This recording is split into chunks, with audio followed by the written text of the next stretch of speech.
नाज़रीन गर्मी का मौसम शुरू होए या सर्दी का सफेद पोश ते गरीबां दा वाहिद सहारा लंडा बाजारी है। शहरी उतो अपनी कुवत खरीद के मुताबिक कपड़े जुत्तियां ले आंदे सन, पर हुण महंगाई ने लंडे नूं भी वीरान कर दिता है। लंडा बाजार दियां वीरानियां ते वेखदे आं लाहौर तो मलिक मुश्ताक दी ए रिपोर्ट। अज खुलियां रेहड़ियां ते खुले बाजार पे ने, लोगों का इहो ही कहना है कि महंगाई ने कमर तोड़ दी है। महंगाई ने जिहड़ा वट कट दिते ने। इस हवाले नाल लोगों को जानने आ, दुकानदारों को पूछने आ कि लंडा बाजार वीरान होने की असल वजह की है। जी आओ मेरे नाल।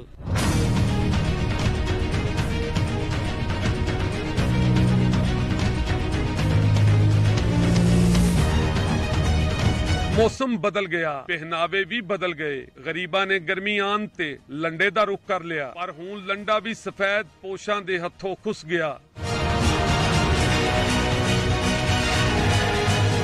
कदी लंडे विच रौनकां अरूज ते होंदियां सन, पर महंगाई दे वारां ने लंडे नूं भी वीरान कर दिता है। लोकां दा कहना है कि लंडा भी हुण पहुंच तो बाहर हो गया है। फिलहाल ते विंडो शॉपिंग ही कर रहे हैं, पसंद आएगा ते लांगे, जो पसंद आंदा ते उदों पैसे नहीं जेब च हुंदे। तुसीं जिहड़ी 1500-2000 च जुत्ती लैनी ਉਹਦੀ ਤੇ ਇਹਦੀ ਕੁਆਲਿਟੀ ਦਾ ਤੁਸੀਂ ਮੁਕਾਬਲਾ ਨਹੀਂ ਕਰ ਸਕਦੇ। ਚੱਪਲ ਦੇਖਦੇ ਪਏ ਲੇਕਿਨ ਇੱਥੇ ਤੇ ਲੰਡੇ ਚ ਬਾਜ਼ਾਰ ਨਾਲੋਂ ਵੀ ਜ਼ਿਆਦਾ रेट है। दुकानदारों का कहना है सैकेंड हैंड लीड़ियां ते शैवां ते टैक्स वधन पारों चीज़ां पहुंच तो बाहर हो गई ने। 3 साल पहले काम अच्छा सी, हुण महंगाई इतनी ज्यादा हो गई है कि लोग इधर घट आना शुरू हो गए। सामान महंगा बहुत ज्यादा हो गया है। अगे आंदा ही माड़ा आदमी चलो लंडे जाए, चलो गुजारा हो जाएगा, लेकिन वो माड़े आदमी कितने जाए बेचारा हुण भी। लंडे विच पहला शौकीन लोग ब्रांड दियां चीज़ां लभ के ले जांदे सन, हुण महंगाई दी वजह तो यह मुमकिन नहीं रहा।